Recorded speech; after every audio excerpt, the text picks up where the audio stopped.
Can we have the phones on silent, please?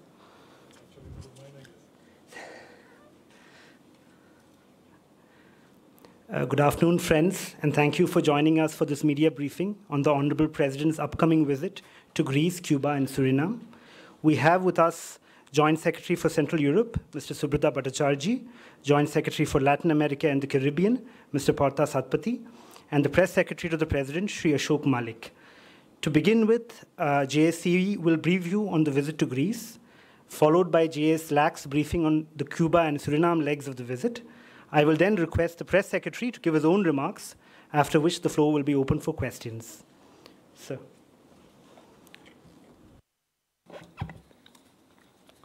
Good afternoon, friends in media. Yeah, on the first leg of President's three-nation tour, Rashtrapati will be in Greece from 16 to 19. This will be a state visit at the invitation of the Hellenic Republic, of President of Hellenic Republic, His Excellency, Mr. Prokopis Pavlopoulos. Honorable Rashtrapati will be accompanied by Minister of State for Steel, Sri Vishnu Dev Sai, and two members of Parliament from Lok Sabha, Dinesh Kashyap and Sri Nityanand Rai, and senior officials. Rashtrapati ji will depart Delhi on Saturday, 16th June, and reach that day Athens late afternoon. First day, of course, there is nothing substantive, a visit to possibly a temple of Poseidon, place of archaeological importance. Next day on Sunday, there would be some visits of historical or archaeological importance, and more importantly, in the evening, he will attend a community reception, and he will address the diaspora there. The main day of the visit will be on Monday, 18th June. That day, Rashtrapati ji will visit Monument of Unknown Soldiers and lay a wreath there.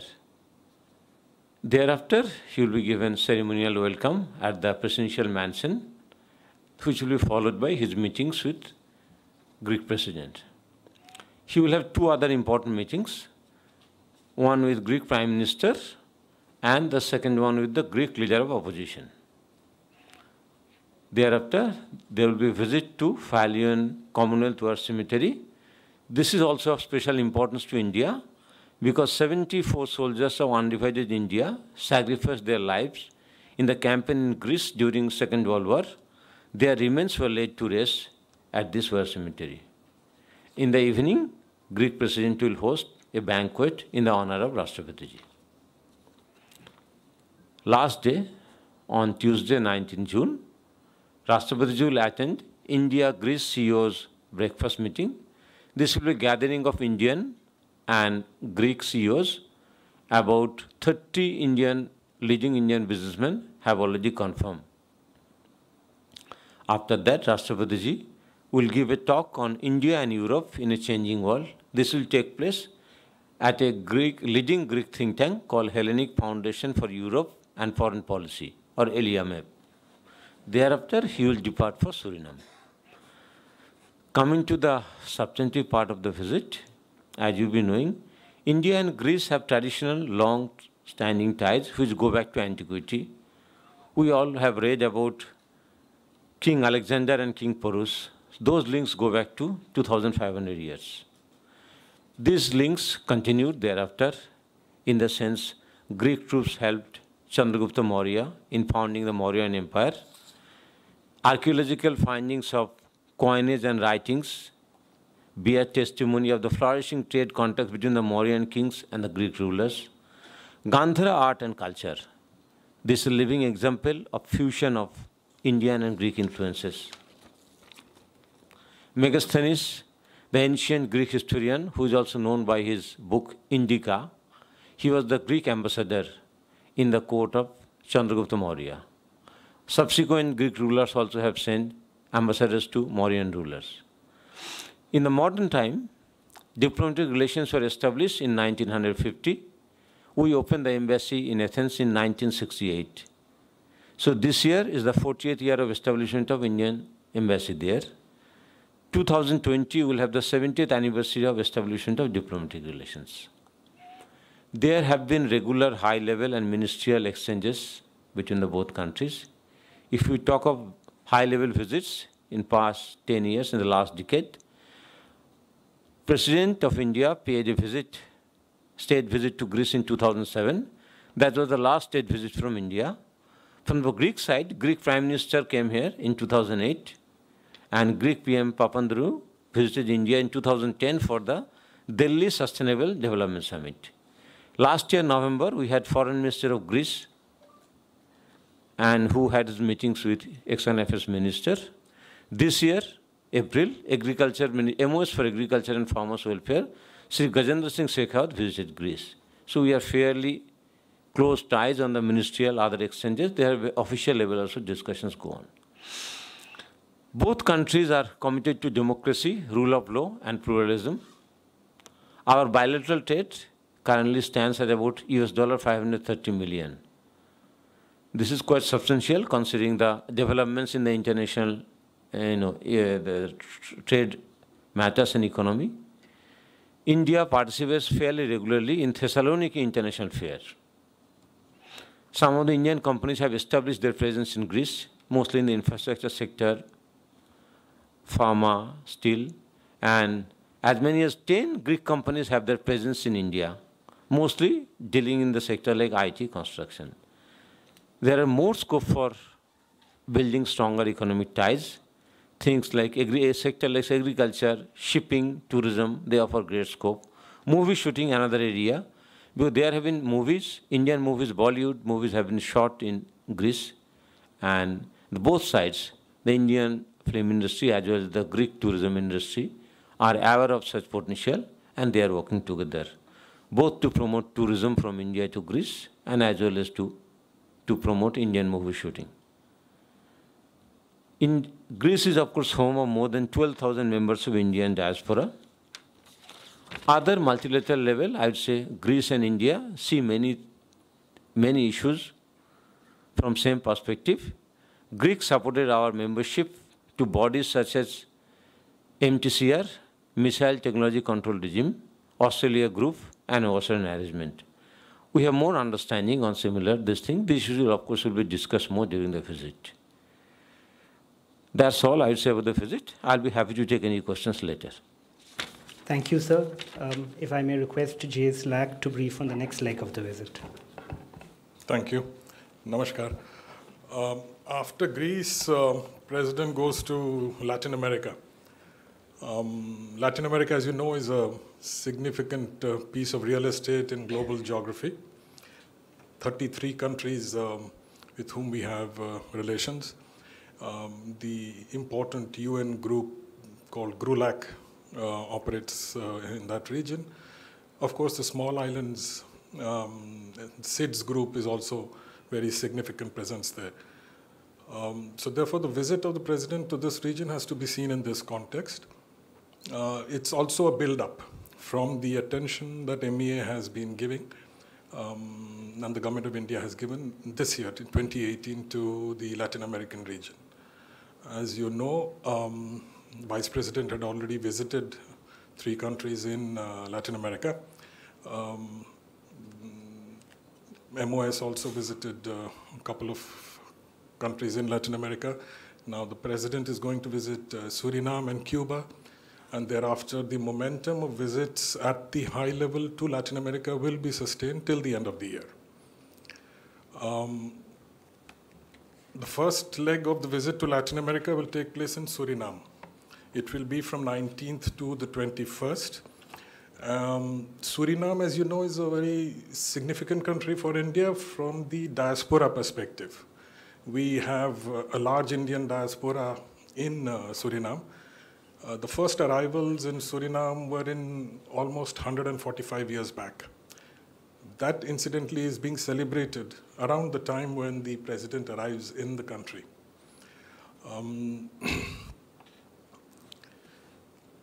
The visit to Suriname is at the invitation of the president of Suriname. It's also a recognition of the warm and friendly relations between India and Suriname. And this has been reinforced with the ongoing economic, social, political, diplomatic collaboration that has been on with the government of Suriname. India shares a warm, friendly relation with Suriname, And as I said, this is anchored by the significant presence of Indian diaspora, which contributes around 37% of the population of the country. Cultural interaction and people-to-people contact goes back a long time, almost 145 years, since the arrival in 1873, which was the first arrival of the indentured laborers into Suriname. Therefore, Rashtrapati Ji's visit to Suriname is a historic event, and it will be the first ever visit of a head of state since diplomatic relations were established in 1975. That's when Suriname got its independence. In recent years, there has been great dynamism in our relations. Vice President of Suriname, Ashwin Adhin, he has visited India a few times and interacted at the highest levels of our leadership. On multilateral matters, India and Suriname share and have a commonality of views, especially with respect to our position on UNSC. Suriname supports our membership in an expanded UNSC, including support to the G4. During the visit, some significant MOUs will be signed, around 7 to 8 in number. Some of them are still in the final stages of negotiation. One of the most significant ones would be in the area of elections. Suriname, as you know, is a functioning democracy.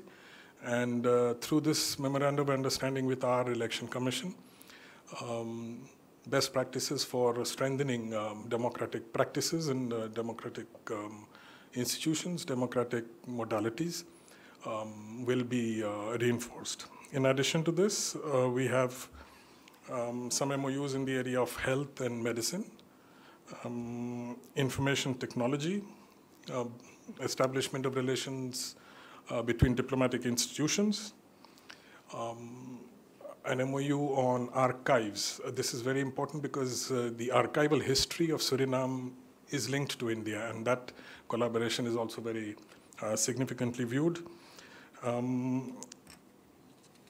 And information technology. Suriname is a founding member of the International Solar Alliance, and the instrument of ratification will be handed over during the visit of the president. In this spirit, we are looking at developmental assistance in the area of solar energy for Suriname. A couple of lines of credit will also be signed during this time, mainly for power transmission and maintenance of hardware already available in Suriname. We are also going to announce a few projects for empowerment of women and for uplifting IT literacy among school children. These would be two separate collaborations where financial grants will be given.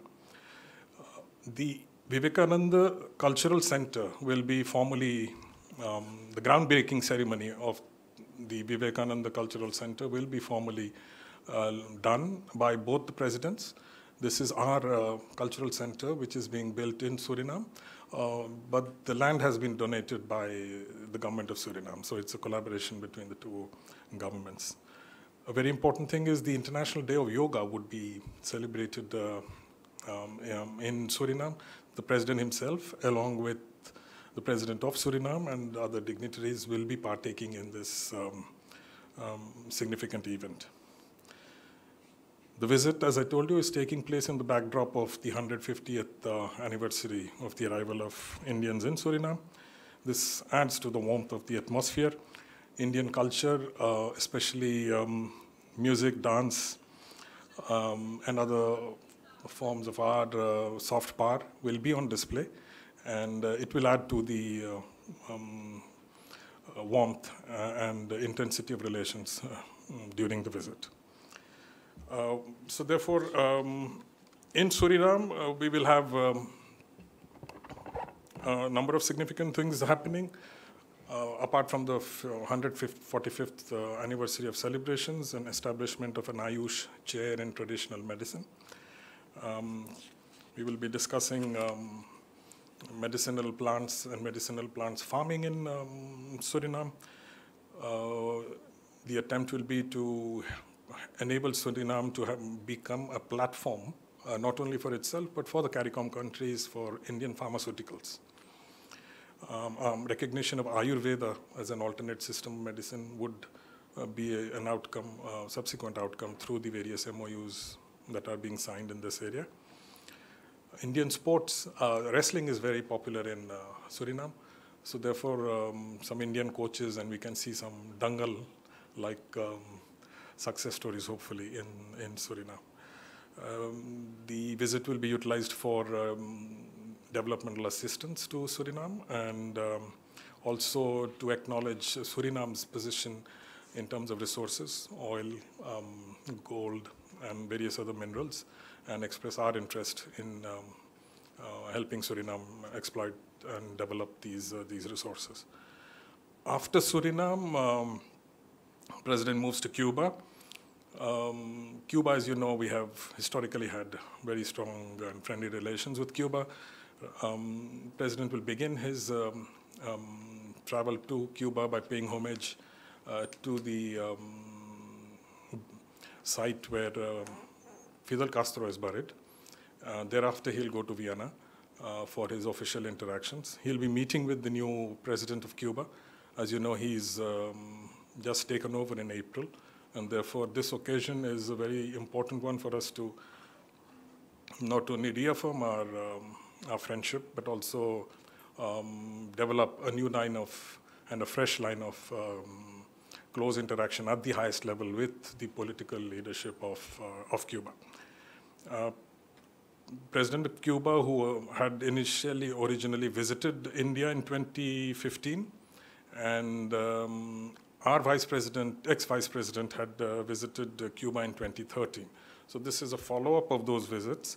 Of course, it's the first presidential visit to Cuba.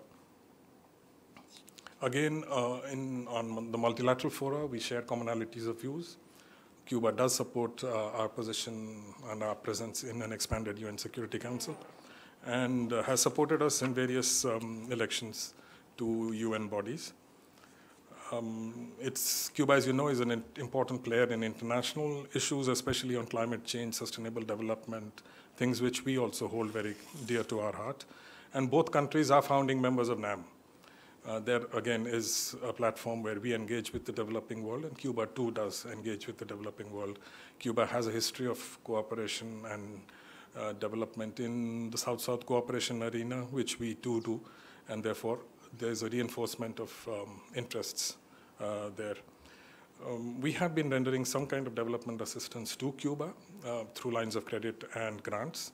We had provided some assistance during the disaster Hurricane Irma, which had happened, through medicines and agricultural equipment and all that. We also have some lines of credit in the areas of renewable energy, wind power, and we will be offering some more development assistance in the area of solar power, because Cuba is a founding member of the International Solar Alliance, and therefore this would be, again, our way of expressing our gratitude for this situation, and also support Cuba's efforts in non-conventional and renewable energy. 4 MOUs are expected to be signed during the visit in the area of biotechnology. Biotechnology, as you know, is a domain where Cuba has done exceptionally well, especially on high-end, high-tech medical innovations, including vaccinations, cancer treatment. There are some collaborations between Indian companies and the Cuban Center for Research in this area, especially on cancer and vaccinations. So we'll be signing an MOU in the area of biotechnology. We would also be signing in the area of homeopathic medicine, traditional systems of medicine, and medicinal plants. So the focus, as you see, is on healthcare, and alternate systems of healthcare. Cuba, as you know, has been doing a tremendous job of training medical doctors across the developing world, and they have some innovative schemes on public health, and therefore India as you all know, is the pharmacy of the world. So therefore, this is a good synergy between the two countries, and therefore the focus in this area. As I mentioned, there'll be developmental assistance being discussed, and we are hoping to sign some in the area of renewable energy and wind energy. Thank you, and I'll also take a few questions when it's time. Thank you, sir. If I may now request the Press Secretary to the President to give his remarks. Thank you. Good afternoon, friends. As you may be aware, this is President Kovind's fourth international visit since taking over as President of India. This is also his third visit in the calendar year 2018. This is his first visit to countries outside Africa. His previous visits, all three of them, have been to African countries. This visit takes him to actually 3 continents, Europe and the 2 Americas. This is also his final visit in his first year as president. 10 countries in his first year as president, which concludes in July 2018, is representative of a very busy diplomatic program for the country, for the government, and of course for the president as well. Of the 10 countries he's visited, including 2 of the 3 countries in this visit, 6 are countries where no Indian president has previously gone, which again represents President Kovind's urging and determination to open up new geographical spaces that have previously been left unexplored, and to continue India's process of reaching out to the global south in Africa, and as my colleague said, in Latin America as well. There are several highlights of these visits which my colleagues have spoken about. The President is particularly happy that he will be in Suriname on International Yoga Day and participating in the commemoration and the of Yoga Day with the President of Suriname, which is a bit of a unique event in that 2 heads of state will be together at the International Yoga Day event. In Greece and Suriname and in Cuba, of course, he looks forward to substantive conversations and agreements with the presidents of those countries as well as with the governments. In Greece, he has a major speech at the think tank my colleague referred to, which is on the theme of India and Europe in a changing world.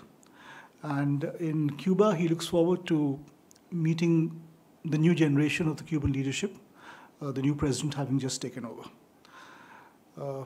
That's all I have. Thank you. Thank you, sir.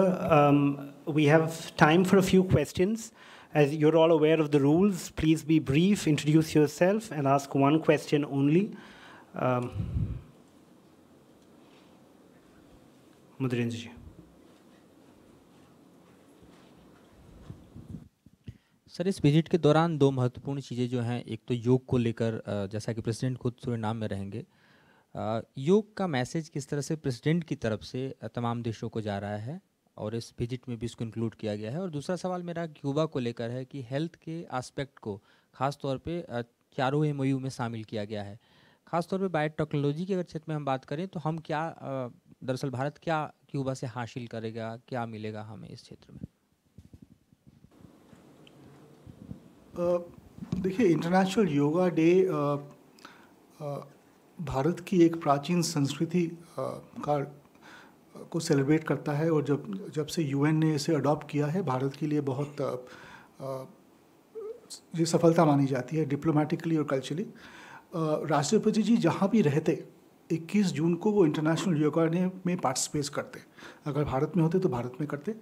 Coincidentally वो Suriname में हैं, और Suriname के राष्ट्रपति ने भी ये yoga day में पार्टिसिपेट करने की अपनी अनुमति दे दी है, तो एक साथ दोनों प्रेसिडेंट्स पार्टिसिपेट करेंगे।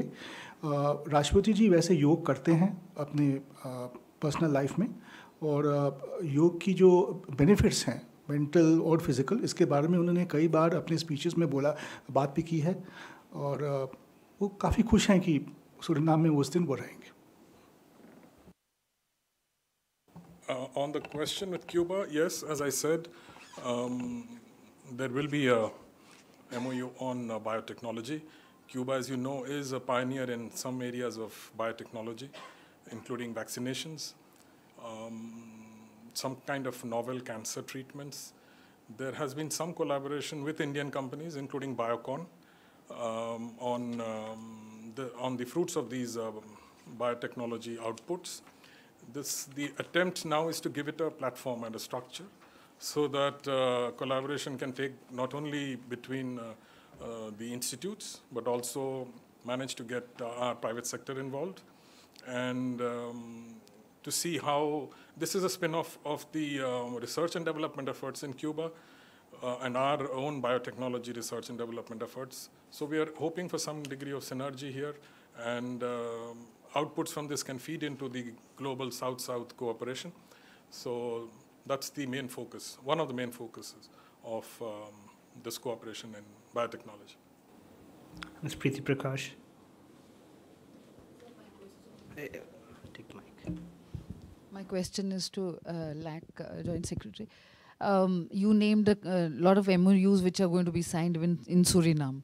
So I would want to know, as far as diaspora is concerned, are there anything particularly that is being taken up for the diaspora in terms of investment, economic incentives, both ways?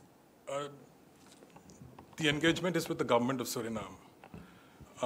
And all our efforts are to buttress this bilateral cooperation, which has been strong and ongoing for a number of years.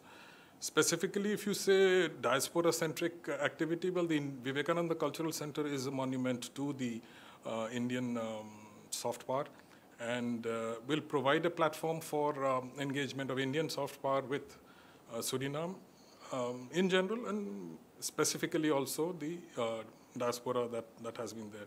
As you know, some of them speak very chaste Hindi there, and a number of classes have been ongoing in Sanskrit, Hindi, yoga, classical forms of dance. All this will come under one roof in the Vivekananda Cultural Center.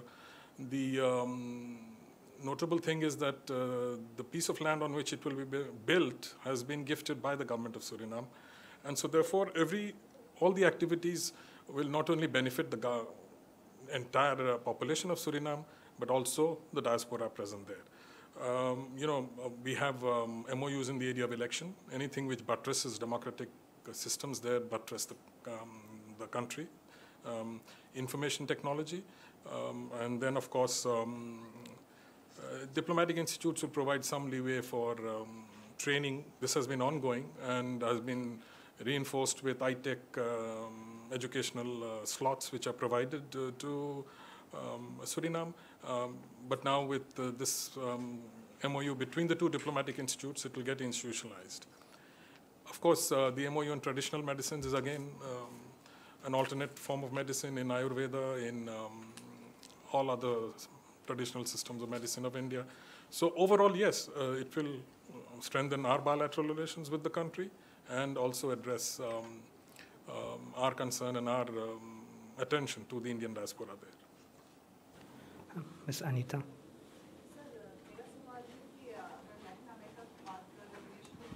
Latin America और India की बात करें तो चाहे वो tourism हो, चाहे वो मेडिसिन सेक्टर हो या एक्सचेंज ऑफ कल्चर हो, दोनों में सिमिलरिटीज़ बहुत हैं. क्या इन MOUs में इकोनॉमिक के लिहाज से और टूरिज़्म को बढ़ावा के लिहाज से कुछ बात आगे बढ़ने वाली है? Certainly, all these MOUs do enable an environment in which exchange of our soft power, which is, as you rightly said, very well recognized in Latin America, accelerates. Specifically, if it will, well, in every country, both Suriname and Cuba, visa is not an issue. Visas are available on arrival, and it generally is not that difficult. Of course, distance is a factor, but that again has been breached through better connectivity. I wouldn't say it's the best, but better connectivity. In terms of cultural cooperation, this is again reinforced. The presence of the President of India on the Yoga Day will definitely send a signal out throughout Latin America, where incidentally the number of schools which practice yoga probably exceedingly high than any other part of the globe. So yes, overall it will accelerate our inflow and outflow of people, both from there and from our side to that. The Indian diaspora helps. It's a big diaspora, and therefore that traffic is always there. That's the whole attempt. Bilateral cooperation, when it enhances and enables a smoother transition, and we certainly hope this is going to happen.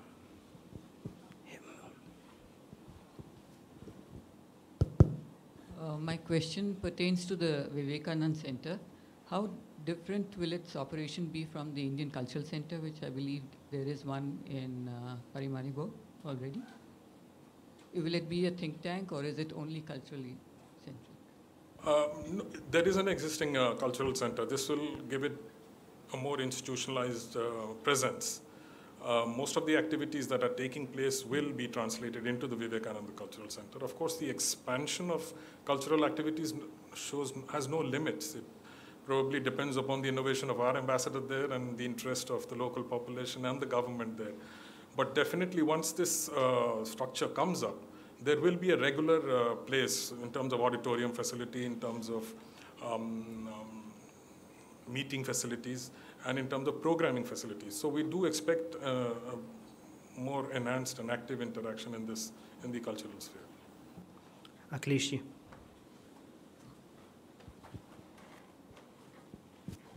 So I wonder, what is the position of these three countries on India's candidature to United Nations Security Council?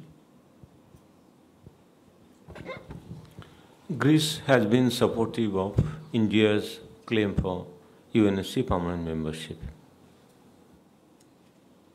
Both countries are supportive of India's candidature, and this has been an ongoing support, and we expect this to be reiterated once again. Arindaji. This is for Joint Secretary-elect. You referred to NAM. In international realm, for last 2 decades, probably the relevance of NAM has been in question. So are we reviving it now? I did expect something on these lines when I mentioned it. I am not going to debate on the position of NAM. It's just to indicate that, yes, both are founding members of NAM and both are strong votaries of the non-alignment movement, and both practice their own foreign policies, which is devoid of pressure from countries. So the occasion does provide both countries to reiterate their mutual support and support for the organization. Thank you. Pradeep Kumar, Financial Journals. I'm not interested about the visit of the Latin American countries. What I'm interested, there are important countries in Latin America, apart from Suriname and Cuba. So the Argentina, Brazil, and Chile, why not these countries are visiting? Visiting some countries in Latin America does not exclude the other countries. It's a question of programming and how to program it within a brief period of time. Engagement with Brazil has always been intense. It continues under the platform of BRICS and IPSA, and we'll see more of it at the multilateral fora, wherever it takes place. G20 interactions will take place in Argentina. Prime Minister might visit in November. So therefore, this visit has been kind of decided, as I said, with the focus on Indian diaspora countries, the Caribbean region, and therefore is again an expression of how closely we are paying attention to the critical area. Any other questions? If there are no more questions, then this briefing is over. Thank you, sirs, for this extremely exhaustive and comprehensive briefing. Thank you.